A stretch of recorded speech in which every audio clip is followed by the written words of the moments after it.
गणतंत्र दिवस का दिन था, मैं भी उस कार्यक्रम में उपस्थित था। राहुल बाबा को जब असम के प्रतीक चिन्ह सम्मान स्वरूप दिया गया, प्रतीक का गामोसा का जो गमछा दिया गया, वो गमछे को उन्होंने उतार कर अलग रख दिया।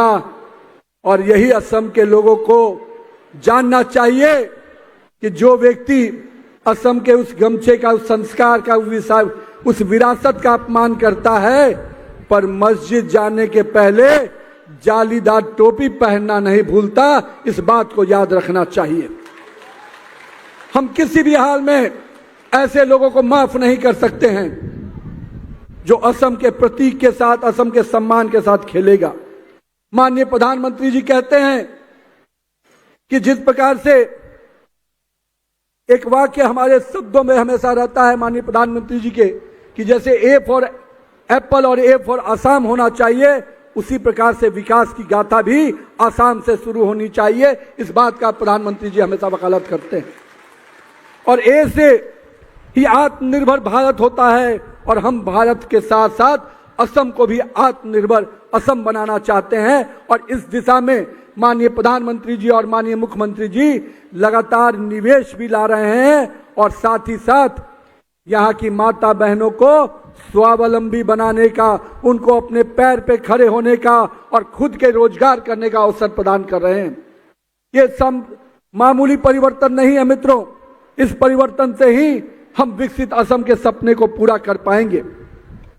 आज के दिन जहां लगातार कांग्रेस की सरकारों ने पिछले जब 10 वर्ष पूर्व जब ये सरकारें चलती थी, तो हर इलाके में हिंसा की घटनाएं होती थी, हर आम आदमी तनाव में रहता था। मेरा असम आना 2009-10 से हो रहा है। दिलीप सैकिया जी हमारे उस समय युवा मोर्चा के अध्यक्ष हुआ करते थे, मैं उस समय असम का प्रभारी था। मुझे याद है 1962 के शहीदों को नमन करने के लिए इसी गुवाहाटी असम के प्रदेश में हम लोगों ने शहीद श्रद्धांजलि यात्रा निकाली थी, जो यात्रा गुवाहाटी से तवांग बोमला तक गई थी। वही 62 के शहीदों को नमन करने के लिए, जिन शहीदों को, जिस असम को उस समय के प्रधानमंत्री जी ने इसलिए छोड़ दिया कि उनको लगता था कि असम के एक राज्य का टुकड़ा है, एक जमीन का टुकड़ा है। उन्होंने असम को इन शब्दों के साथ छोड़ा कि मेरी भावनाएं असम के लोगों के साथ हैं।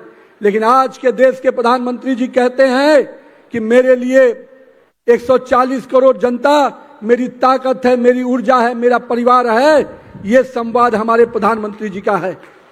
लेकिन उस समय के प्रधानमंत्री जी ने देश के 35 करोड़ की आबादी को चुनौती कहा, लायबिलिटी कहा। यह अंतर है नरेंद्र मोदी जैसा नेतृत्व और कांग्रेस के नेतृत्व में। हम जब कहते हैं कि कांग्रेस का नेतृत्व कंप्रोमाइज नेतृत्व है, तो उसके पीछे हमारे तर्क हैं। हमें याद होना चाहिए किस प्रकार से असम को और अरुणाचल के लोगों को छोड़ दिया गया था चाइना के उस युद्ध में।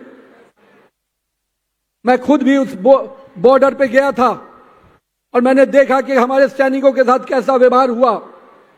मैं आपको एक बात और बताना चाहता हूं, उस समय की कांग्रेस की सरकार ये मानती थी कि अगर हम अपने सीमाओं पे सड़क बना देंगे तो पड़ोसी मुल्क के सैनिक हमारे घर में आ जाएंगे। ये सोच था उस समय के नेतृत्व का। पर आज हमारे प्रधानमंत्री का सोच है कि हम अपनी सीमाओं तक सड़क भी बनाते हैं और हेलीपैड भी बनाते हैं, एयरपोर्ट भी बनाते हैं, और इस फक्र के साथ अपने सैनिकों को आगे बढ़ने के लिए कहते हैं कि सैनिक, हमारे सेना के लोग, आप पूरी दृढ़ता से निर्णय लीजिए।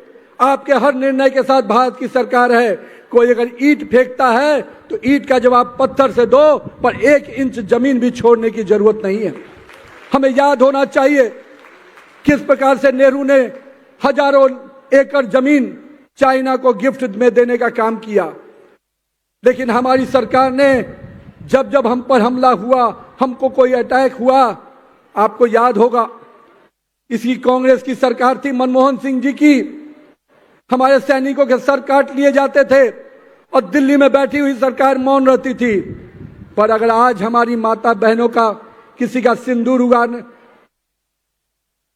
छीनने का प्रयास कोई सरकार, कोई उग्रवादी करता है, तो निश्चित रूप से सजा देने का काम दिल्ली में बैठी हुई सरकार करती है। ऑपरेशन सिंदूर के माध्यम से पाकिस्तान को करारा जवाब दिया जाता है। मैंने इसलिए इस बात को कहा मित्रों कि अगर नीति सही है, नियत सही है और नेतृत्व सक्षम है तो निर्णय लेने की क्षमता दिखती है। लेकिन नेतृत्व जहां नहीं हो, जहां नियत नहीं हो और जहां पर नीतियां भी नहीं हो, वहां पर राहुल बाबा जैसा नेतृत्व होता है जो देश की नीतियों के साथ, देश की सुरक्षा के साथ कंप्रोमाइज करता है। मुझे तो मालूम हुआ है यहां के भी, असम के भी कुछ लोग ऐसे हैं जो अपने बच्चों को तो बाहर की नागरिकता दिलाते हैं, लेकिन अपने असम के लोगों की चिंता नहीं करते और कहते हैं कि हम यहां स्कूल खोलेंगे। आपको जब मौका मिला था तो आपने यहां के लोगों की शिक्षा की चिंता नहीं की, ये जरूर किया कि अपने बेटों को विदेश भेजकर उनके शिक्षा की चिंता की और उनको नागरिकता भी बाहर का दिलाने का प्रयास किया। इसका जवाब भी जनता देगी, मुझे पूरा भरोसा है। असम की भाजपा सरकार ने कई योजनाओं का लाभ यहां पर दिया है। मुझे मालूम हुआ अनुनोदय योजना के माध्यम से 40 लाख अभ्यर्थियों को हर महीने 1250 रुपए की वित्तीय सहायता दी जा रही है। और अभी हमारे भाई पीयूष जी बता रहे थे किस प्रकार से सेमीकंडक्टर के बड़े सेंटर को आपने माननीय प्रधानमंत्री जी ने दिया है। यह सामान्य फैसला नहीं है। देश में कुछ राज्यों को यह तोहफा मिला होगा, उसमें असम एक राज्य है। यह दिखलाता है कि नरेंद्र मोदी का असम के लोगों के प्रति क्या प्यार है और स्नेह है। और एक संस्था सेमीकंडक्टर की बनती है तो हजारों लाखों युवाओं को रोजगार का नया अवसर मिलता है। आज जो हमारे असम के युवा पलायन के दौर में मजबूर थे, आज उनको हमारी सरकार असम में ही नई नौकरी और नए अवसर देने का प्रयास कर रही है। साथ ही साथ इस ब्रह्मपुत्र नदी पे हम लोग उत्तर गुवाहाटी और दक्षिण गुवाहाटी की बात करते थे, पर मुझे इस बात की खुशी है कि नवनिर्मित कुमार भास्कर वर्मा सेतु के बन जाने से अब उत्तर गुवाहाटी और दक्षिण गुवाहाटी नहीं, अब केवल गुवाहाटी नजर आएगा। कहीं ना कहीं हमने दूरियों को कम करने का काम किया, हमने दूरियों को जोड़ने का काम किया है। यही है नरेंद्र मोदी और भाजपा की सरकार का अंतर। और मैं इसलिए इस बात को कहता हूं कि आज असम में जहां एक समय मात्र 6 चिकित्सा महाविद्यालय से आज 14 से अधिक चिकित्सा महाविद्यालय खुल चुके हैं और 10 नए महाविद्यालयों का काम चल रहा है। ये दिखाता है कि किस प्रकार से असम के लोगों को चिकित्सा की सुविधा के साथ साथ बड़े पैमाने पर रोजगार का अवसर भी सृजन हो रहा है। मुझे याद है दिलीप सैकिया जी जब अध्यक्ष थे तो बिहार में कुछ लोगों को इलाज के लिए कभी कभी भेजते थे। और मुझे याद है कभी किसी का पैर टूट जाता था तो फ्रैक्चर के स्थिति में भी उसको बिहार और पटना जाना पड़ता था। पर मुझे 10 वर्षों में दिलीप सैकिया का एक बार भी फोन नहीं आया, क्योंकि अब असम में इतने अवसर हो गए हैं, इतनी व्यवस्थाएं हो गई हैं कि असम को लोगों को स्वास्थ्य की सुविधा भी यहीं मिल रही है। और माननीय प्रधानमंत्री जी तो वंदे भारत स्लीपर ट्रेन का पहला सौगात भी असम को ही दिए हैं।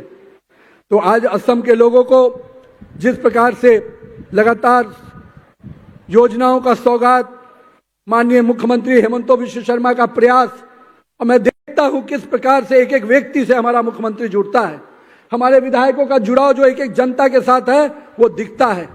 हम केवल क्षेत्र के लोगों के साथ व्यक्तिगत संबंध ही नहीं, एक परिवार का संबंध बनाते हैं। उसके सुख दुख में खड़ा होने के लिए भाजपा का विधायक हमेशा काम करता है। मैं इसलिए इस बात को कह रहा हूं क्योंकि आपको याद होना चाहिए कोरोना का कालखंड।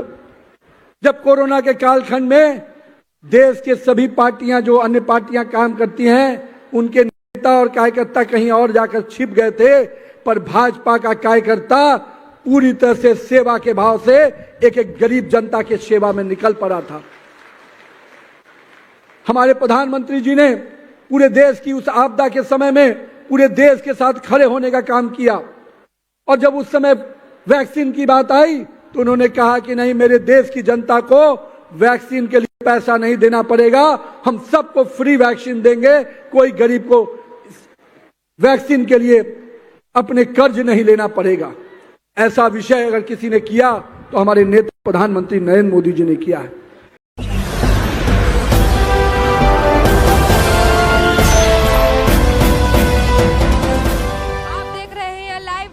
99 राष्ट्र सबसे पहले।